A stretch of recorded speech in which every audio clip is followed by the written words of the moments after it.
조갑제 TV 시청자 여러분 안녕하십니까. 2024년 4월 27일 밤 8시 45분입니다. 어제 발표된 한국갤럽 주간 여론조사를 보면은 보수층이 윤석열 대통령에 대한 지지를 철회하고 있다는 느낌을 줍니다. 보수층에서조차도 윤석열 대통령이 잘한다고 하는 사람과 못한다는 사람이 정확히 양분되어 있습니다. 반반이 되고 말았습니다. 중도 소위 진보층으로 넘어가면은 압도적으로 윤석열 잘못한다. 그래서 윤석열 국정 운영에 대해서 잘한다고 생각하는 사람이 24%로 나타났습니다. 전 국민의 한 4분의 1 정도만 윤석열 대통령을 지지하고 있다는 이런 아주 비참한 자료입니다. 그런데 사실은 이게 2022년 여름에 이미 예고되었던 일입니다. 그때 이준석 대표를 무리하게 몰아내버리니까 중도층, 젊은층, 합리적 보수층이 등을 돌렸습니다. 그때 윤석열 대통령 국정평가가 24%포인트까지 내려간 적이 있습니다. 그때 이후로 그 여론 구조가 한 번도 바뀌지 않았습니다. 그러니까 이번 총선은 패배가 이미 그때 결정되었다는 겁니다. 어떻게 보면은 이준석의 저주로부터 윤석열과 국민의힘은 헤어나지 못했다는, 총선에서 국민의힘의 패배를 안겨준 가장 큰 원인은 총선을 앞두고 윤석열 대통령이 내지른 이른바 의료개혁, 이제는 의료대란으로 불립니다. 그것이었습니다. 총선을 앞두고 그런 과격한 정책을 폈다는 것은 모험을 했다는 것이죠. 총선에서 이기기 위해서 마지막 카드를 썼다는 것인데 그 카드가 빗나갔습니다. 이제 부메랑이 되어서 윤석열 대통령을 치고 있습니다. 그런데도 빨리 이 카드를 물리지를 않고 있습니다. 그러면은 결국 파멸, 파탄, 파산 쪽으로 진행할 수밖에 없는 것이죠.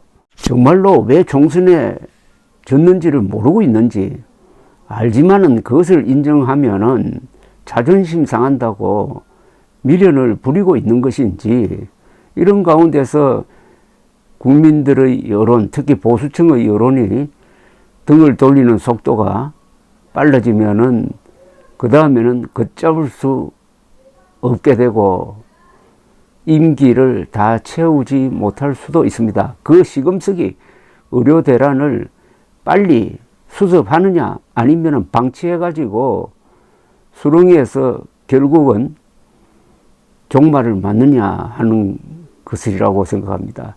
조갑제 TV 동영상에 붙은 댓글들이 바로 민심입니다. 하나를 소개해 드리겠습니다. 일개 국민 눈에도 보이는데 국민 혈세 받고 일하는 보건복지부나 대통령이나 어떻게 국민 생명과 관계된 정책을 이렇게 거꾸로 하는지 보고 있다가 보면 황당합니다. 나라 살림을 이런 식으로 했나 심히 걱정됩니다.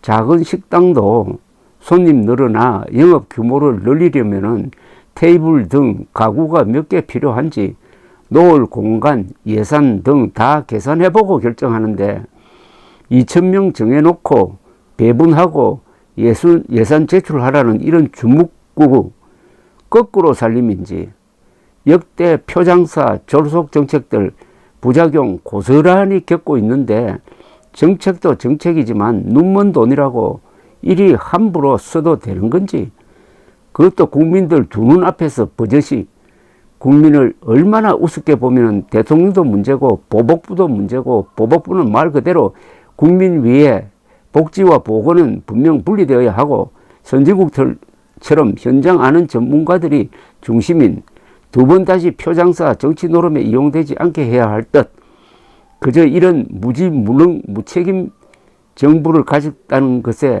의사들의 우울증과 답답함이 그대로 국민들도 느껴져 답답합니다. 너무나 상식적이고 건강한 논리 아닙니까? 다른 분입니다. 정원 2,000명에 메모를 하는 이유는 무엇인가? 이제 국민들은 다 알고 있다. 무식한 윤통이 영웅심리에서 아무 근거 없이 임의로 지시한 것 아닌가? 진심으로 국민을 위한다면 지금이라도 의대 입학 정원을 원래대로 돌려놓고 의사 수급을 연구 논의한 후에 조정하는 것이 순리다. 이렇게 하는 것이 윤통이 오히려 크게 이기는 것이다. 누가 좀 가르쳐 줬으면 한다. 입으로 먹고 사는 직업인 사람은 다시는 대통령 후보로는 안 됩니다. 판사, 검사, 변호사, 운동권, 시민단체, 교수 등등은 역사에서 보면 모두 실패한 정치인들이었습니다. 안철수 의원이 이번 의료 대란을 해결하는 정치력을 보여준다면 향후 전국을 주도할 수 있다고 봅니다. 결자 해지해서 전화유복의 드라마가 서여질 수 있는 시간도 아직은 남아 있다고 봅니다. 고집불통의 그분에게 그런 걸 기대하기는 매우 어렵지만요. 다른 분입니다. 일단 멈춰주세요. 다른 분입니다. 전문 영역은 전문가들에게 맡기고 그들의 의견에 귀 기울이면 실패할 확률이 제일 작아진다. 지도자가 잘 알지도 못하면서 자신이 제일 잘 아는 것처럼 내지르는 것이 제일 위험하다. 이는 동서고금을 통해서도 늘 일관되게 검증된 사실이며 우리나라 역대 대통령들이 했던 일 중에서도 오늘날 잘했다고 칭송받는 일들 역시 모두 그렇게 한 일들이다. 즉 전문가들의 의견을 존중했다는 겁니다.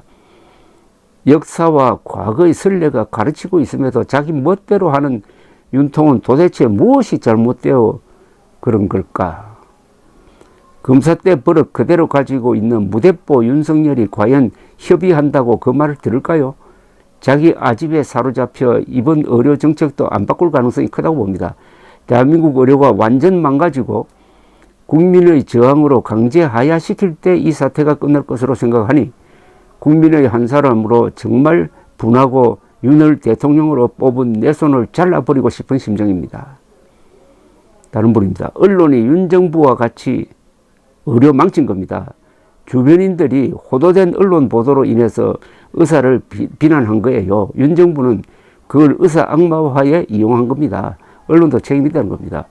박수부대로 전락했으니까요.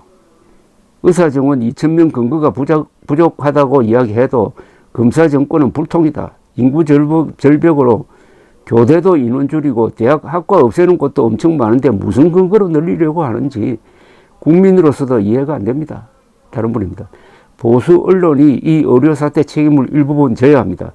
그동안 정부가 잘못 정책을 추진하며 의사들을 몰아붙일 때 보수 언론들이 한 일이 무엇입니까? 언론까지 자신의 책임을 다하지 못하면 이 나라 보수 정권은 영원히 이 나라에서 발붙일 곳은 없을 겁니다. 조갑재 선생님을 존경합니다. 내 무덤에 침을 뱉으라는 책을 감명 깊게 읽은 기억이 납니다. 감사합니다. 요컨대 윤석열의 무능, 무책임에 대한 분노가 이재명과 조국에 대한 분노를 압도한 것이 이번 총선의 결과임을 이 댓글을 통해서 알 수가 있습니다. 감사합니다.